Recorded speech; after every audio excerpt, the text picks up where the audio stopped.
అధికారులు వ్యవసాయ రంగాన్ని అట్లాగే కార్మిక రంగం సాధించుకున్న చట్టాలను సర్వనాశనం చేసి సామ్రాజ్యవాదులకు ఊడిగంచేస్తున్నాడు. అంతేకాదు కార్పొరేట్ శక్తులకు ఈ రోజు ఊడిగంచేస్తూ అమెరికా సామ్రాజ్యవాదానికి తలవొక్కి ఈ రోజు మొత్తం హక్కుల్ని కాల్చి వేస్తున్న ఈ నేపథ్యంలో జాతీయ స్థాయిలో ఉన్న ఎస్కేఎం, సంయుక్త కిసాన్ మోర్చా, అట్లాగే ట్రేడ్ యూనియన్స్ సంయుక్తంగా కలిసి ఈ రోజు 10వ తేదీన జైల్ బరో కార్యక్రమాన్ని విజయవంతం చేయాలని చెప్పేసి మేము ఆర్మూర్లో ప్రజా సంఘాలుగా విజ్ఞప్తి చేస్తా ఉన్నాం.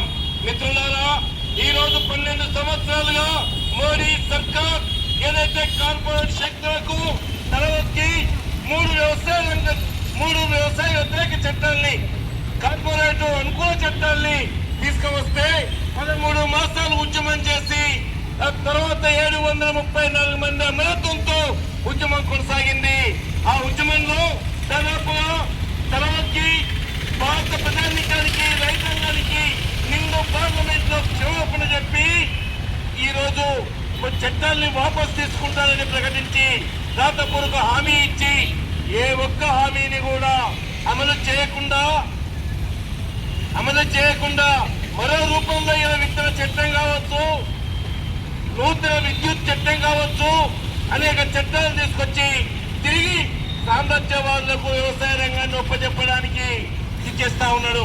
అంతేకాదు కార్మికులు ఏదైతే పోరాడి సాధించుకున్న అనేక చట్టాలని ఒక కలం కోడుతో రద్దు చేసి 4 కోళ్లుగా చేసి ఈ రోజు యూనియన్ పెట్టుకునే హక్కును కూడా కాల్లా చేసే విధంగా చేస్తా ఉన్నారు. అందుకని ఉద్యమ ఏదైతే క్విట్ ఇండియా ఉద్యమ స్ఫూర్తితోని 10వ తేదీన జైల్ బరో కార్యక్రమాన్ని ఆర్మూర్ ఏరియా రైతాంగం, కార్మికులు, మేధావులు